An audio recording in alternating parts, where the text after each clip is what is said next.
Brought to you by Penguin.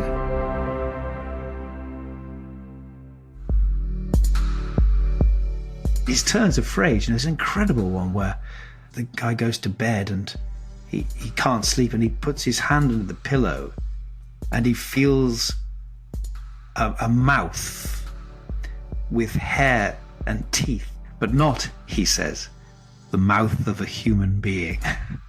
And it just makes you go cold. It's just such a brilliant thing, you know. Hello and welcome to the Penguin Podcast, the place where we try to uncover sources of inspiration through a series of personal objects that our guests have chosen. I'm Nihal Arthanayake, and this episode was recorded recently from my spare room. I spoke to an esteemed actor, comedian, screenwriter, director, producer and novelist. Geez, a busy boy. He's written for and acted in Doctor Who, Sherlock and Dracula, and is one quarter of the team that created the brilliantly dark comedy, very unsettling, The League of Gentlemen.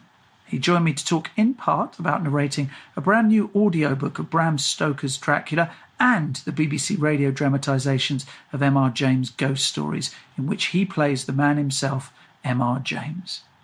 It is, of course, the wonderful Mark Gatiss. Now, do forgive us if things sound a little bit glitchy and uneven as we recorded down an electronic line over 200 miles apart. Here's Mark, and the first thing I asked him was, what everybody else is calling self-isolation, isn't that just life for a writer? It should be a good time to write, but a lot of people I know, myself included, are finding it quite hard to hunker down and get on with things.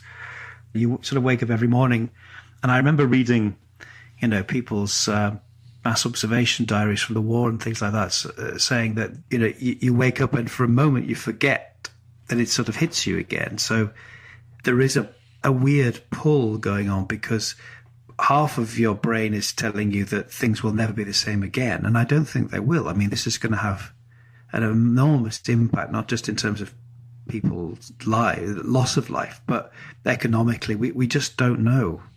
Do you feel as though creatively it will perhaps push you in different directions you didn't think that you would be going in?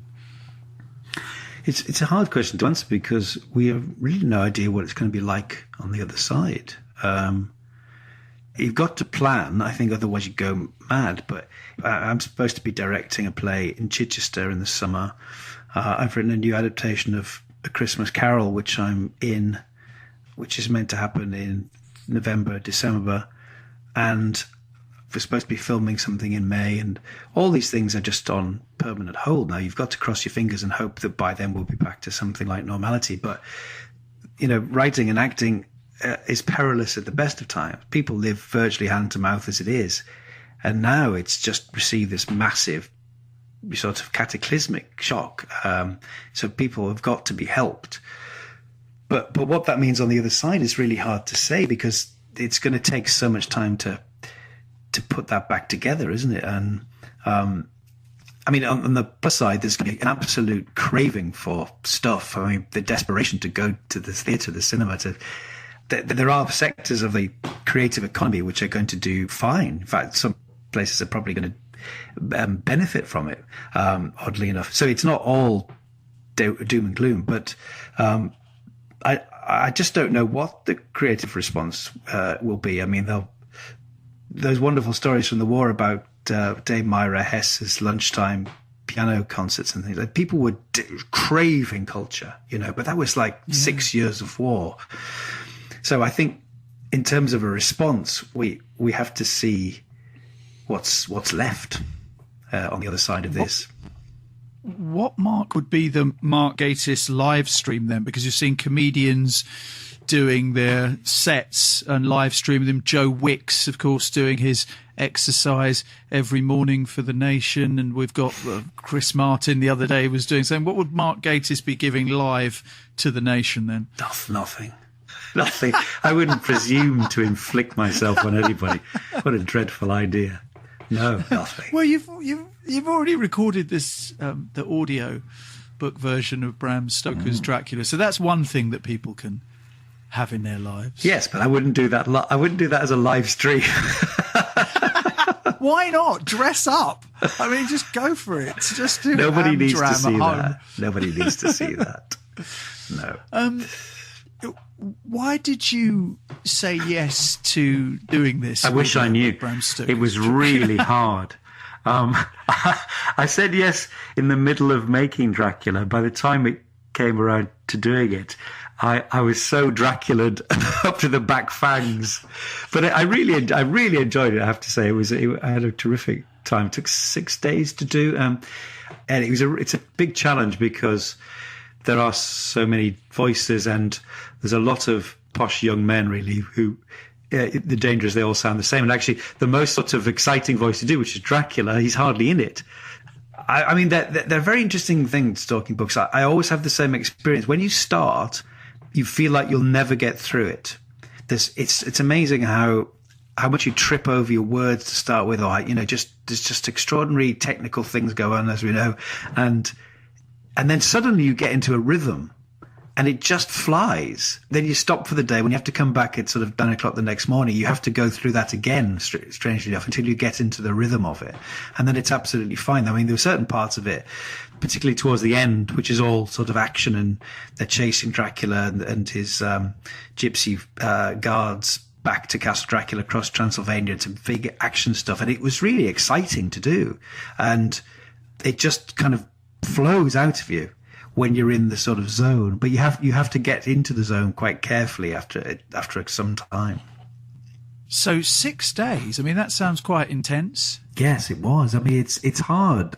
I've got friends who've done, colossal, very, very sort of doorsteppy books with, 14 different Russian characters and stuff like that, and you really have to do your homework. You've got to go through it and think, right, this voice for this one, and so it's a real challenge.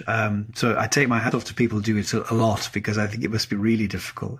I made Renfield Scottish in this version, just as a sort of way of having a different voice in it. Why are you drawn to horror? Do you remember the brilliant 1981 TV version of Salem's Lot with David Soul? Oh, I do. Yeah. The character in that, Mark, at the start of it, his parents are worried about him because he's obsessed with horror and horror comics and glow-in-the-dark horror models and all these things. And they actually get a priest round to talk him out of it. And I remember I thought, God, he's like me. He's even got the same name. And you can ask that question of so many people who are involved with horror and ghost stories and sci-fi.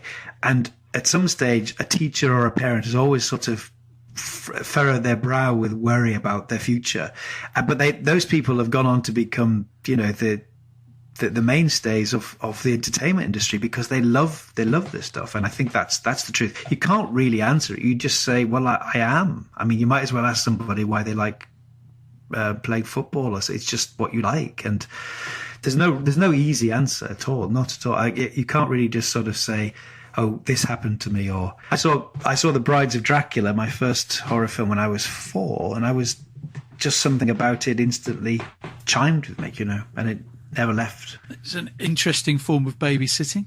Brides of Dracula for a 4-year-old, isn't it? Well, I used to say all the time that my parents were really very liberal. Essentially just sort of laissez-faire about it all. And I was giving this answer yet again, and I suddenly thought, do you know what? Of course not. It was just what my dad wanted to watch. It's actually fantastically selfish parenting. It's true. We just watched what Dad wanted to watch, and therefore we watched that. And I'm so grateful for it. Let's get into your first object, which are trilobite fossils. Why this is an object? But it's a childhood passion, and like most childhood passions, if you revisit them when you're grown up, it has an incredibly beneficial effect. Whatever this sort of pure joy of it still works. I get the same thing. I watching horror movies on a Friday night in their old slot from a very, very small age. If we drove anywhere near a quarry, or if we went to the seaside, I would start combing the rocks for fossils. And so I've got lots and lots of them I collected over the years. But trilobites were special to me because they were special because they were scarce. They were unavailable to me. Trilobites, if you don't know them, were an incredibly successful marine arthropod. They look like woodlice, And there are millions of different types. So they're absolutely beautiful, strange, 3-segmented things, hence the name. And for some reason, they just got me. And I used to correspond with the guy at the Natural History Museum. Because they became extinct in the Permian era, there was just a chance that I might find one of the last ones, you know. And there was one, I've never told anyone this.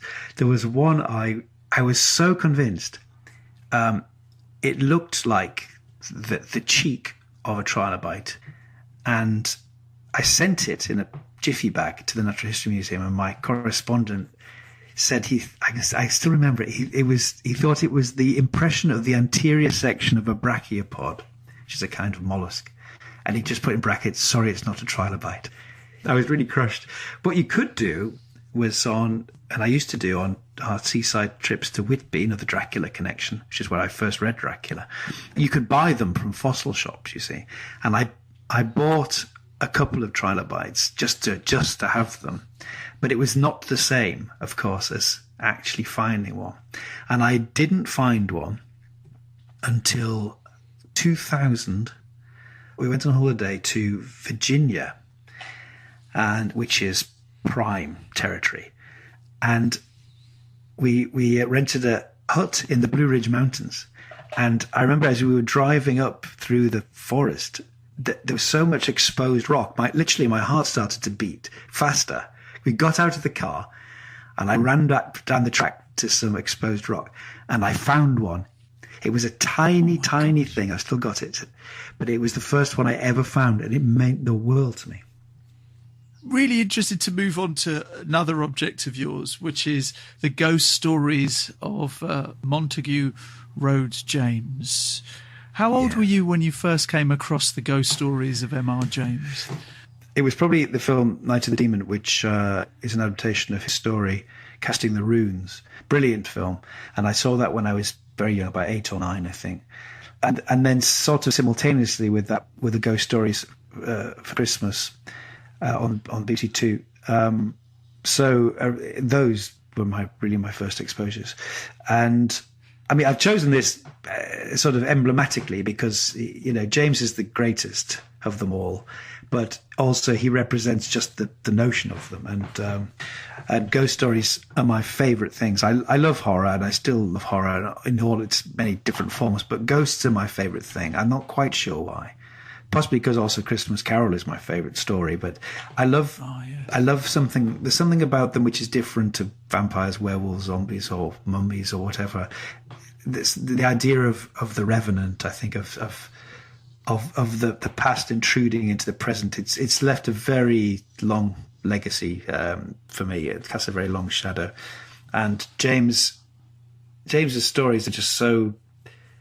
The best ones are just so brilliant, and he wrote them to be read. He read them on Christmas Eve in King's College, Cambridge, and there's something brilliant about that he knew he had an audience, so he fills them full of sort of comic secondary characters because he obviously wanted to do his Cockney voice and things like that, and I love that about them. But fundamentally, they're just brilliant exercises in frightening people. The growing atmosphere of dread, it's so cleverly done, so carefully done.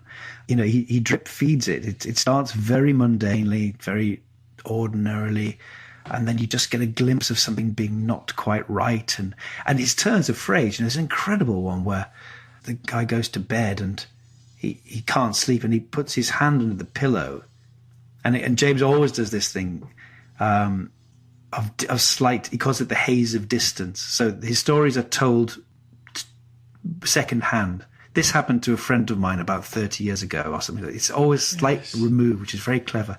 So he's telling the story, and he says, this man, he went to bed, couldn't sleep, and he puts his hand under the pillow, and he feels a mouth with hair and teeth, but not, he says, the mouth of a human being. And it just makes you go cold. It's just such a brilliant thing, you know. So then playing him, oh yes, what was that then? Well, to kind of become him. The great Neil Brand asked me if I would read 5 of James's stories for Christmas on the radio, and also the brilliant gift of an original play which Neil had written about M.R. James himself. So it was a very nice experience all around. Let's move on to your next object, Mark, which is The Wagnerites by Aubrey Beardsley. Why this subject? Well, I've got a print of this. Beardsley is an artist I always loved, and the reason it's sort of uppermost in my mind is I've just made a BBC4 documentary about him. There's a massive retrospective just opened at the Tate, which of course is now in total limbo, so nobody knows if it'll reopen or not. But I've always drawn, and I've latterly got back into it, and drawing and painting. And I made a documentary about John Minton, who's another of my favourite artists, a couple of years ago. And I was approached about doing one about Beardsley, and it was a really easy question to answer, because when I was a teenager, I was completely obsessed with him. I say this in the documentary, but in a way, he's the sort of poster boy for bedroom decadence. When you're sort of 14 and think you know everything and you're going to rule the world, his amazing sort of pose of sort of careless decadence is amazingly attractive. And I went to his grave when I was 21. I went on a pilgrimage to his grave. I had a terrible centre parting like him. I looked rather like him as a youth, although I didn't have consumption, thank God. But and he died at 25. Good grief, at 25. Yeah, 25. So he lived his life at an extraordinary rate. There's a wonderful story about his health was always fragile, and a friend of his saw him running through the streets of London without an overcoat on in the depths of winter, and his friend admonished him, and Beardsley says, "It doesn't matter, I am always burning." And he meant that both physically and sort of artistically. And he had this incredible short career, illustrated Oscar Wilde's Salome, which made him notorious overnight, and then became the chief illustrator of the Yellow Book and the Savoy. And he's the prince of the decadent movement. But making this doc was so wonderful. We went back to the grave, and it was such a strange thing to go back, 30 odd years later. But the main thing was how much I appreciate him as an artist. As a master of pen and ink, he's absolutely incredible. There's no one like Beardsley. And if you follow his trajectory, he goes from being a gifted amateur to the best in the world in about 6 months. And it's quite extraordinary. He was very in love with Whistler's work, but Whistler was maybe jealous of him, but they didn't have a good relationship. And Beardsley tried often to sort of make something happen. It just wouldn't work. And obviously Whistler was famously rather bitchy and funny. But really, right towards the end of his life, they bumped into each other in France. And Beardsley had a portfolio of his latest work, and Whistler looked through it quite casually, and then he said, "I have made a very great mistake. You are a very great artist." And Beardsley broke down, and it's terribly affecting, because all he was really looking for, I think, was that kind of affirmation. And then he was dead 6 months later. And the Wagnerites is, I think, one of his greatest works. If you see it, it's basically some patrons in an opera house waiting for Wagner to start, and it's almost entirely black ink. It's just such an incredibly bold piece of work. It's just amazing. Is this something that continues to this day, that you will come across things even now and say, right, I have to know everything about this person or this subject? I still develop sort of crushes, I suppose, on things, on subjects. And my school days were perfectly ordinary and happy. But I sometimes think I didn't realize at the time what a gift it was to be able to have that time to just find out stuff. And I'm very, very hungry all the time for new stuff. I love learning. I love learning new things. And I'm painting a lot now, and actually just trying to get better, and throwing paintings away when they don't work and stuff like that. I find that really exciting. And same with writing or acting as well. Just like trying to push yourself, I suppose. I mean, I don't know. I was quite a lazy child, and I might be making up for it in that way. But it is it is a very real thing that if someone recommends a writer to you or an actor or something, and you just go, how have I never heard of that? It's really exciting, isn't it? You suddenly get a rush of, as much as I'm an arch nostalgist and half in love with Easeful Death, the desire to find new things and keep pushing forward is very strong. Your final object, an easel, and I think we've answered as to why the easel is important to you. Again, because what do you find in terms of benefits of you having that time to paint? I've had this big easel for donkey's years, and I'd have a go about once every 6 months, and I suddenly thought, this is stupid. Why don't I just try and get better? And I did exactly what you're describing. I made sure I went to a class every Monday, and I did the stuff that you always put off. I said, no, I'm going to devote this time. I'm going to do it. And I just completely fell in love with it. And what I found is it scratches a different itch, if you know what I mean. It uses a different part of my head. I find time passes in a totally different way. It's incredibly absorbing. I think it was Churchill who said to Vivian Leigh, who was going through one of her periodic many personal crises, he said, you should paint. You should paint. It's the only thing that uses all the senses at once.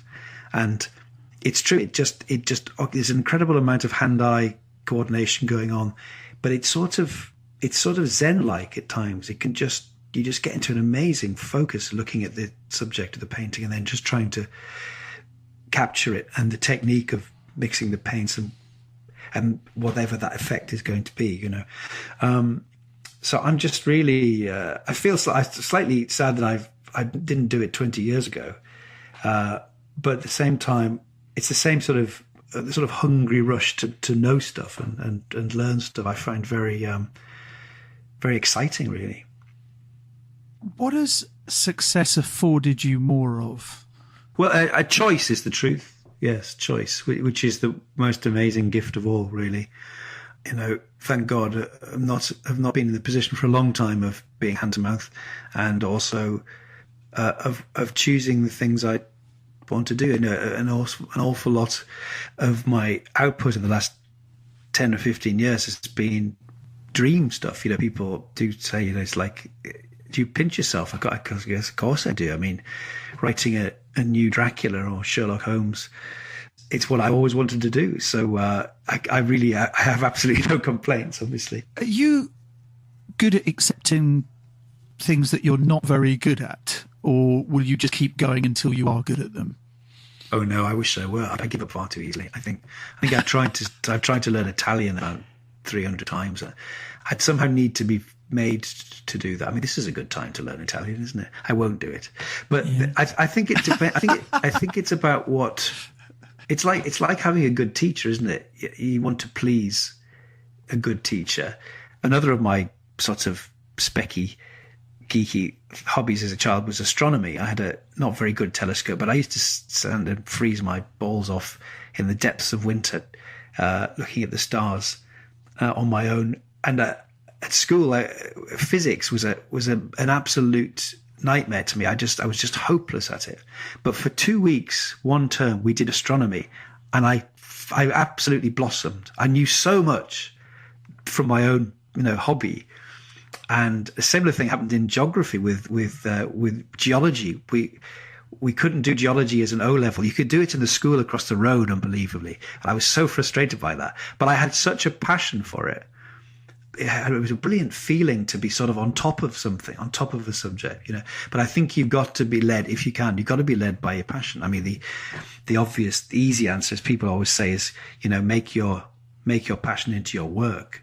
And most people would kill to do that, but it's true. And if you can, and I have, thank God, that's the secret of it. The only danger is you kill your passion by making it into work, but if you're lucky, you can sort of get a good balance. It's been an absolute pleasure, Mark, hanging out with you in self-isolation. Not at all. Today. You've really inspired me to learn Italian. Oh, good. So I can do one thing you can't. There you go. Brilliant. Now, before you go, there's a brilliant moment from the opening of the new Dracula audiobook, narrated by Mark, that we would love you to hear. Let's go to a special sneak preview from that now. Count Dracula had directed me to go to the Golden Kroner Hotel, which I found, to my great delight, to be thoroughly old-fashioned, for of course I wanted to see all I could of the ways of the country. I was evidently expected, for when I got near the door I faced a cheery-looking elderly woman in the usual peasant dress, white undergarment with long double apron, front and back, of coloured stuff fitting almost too tight for modesty.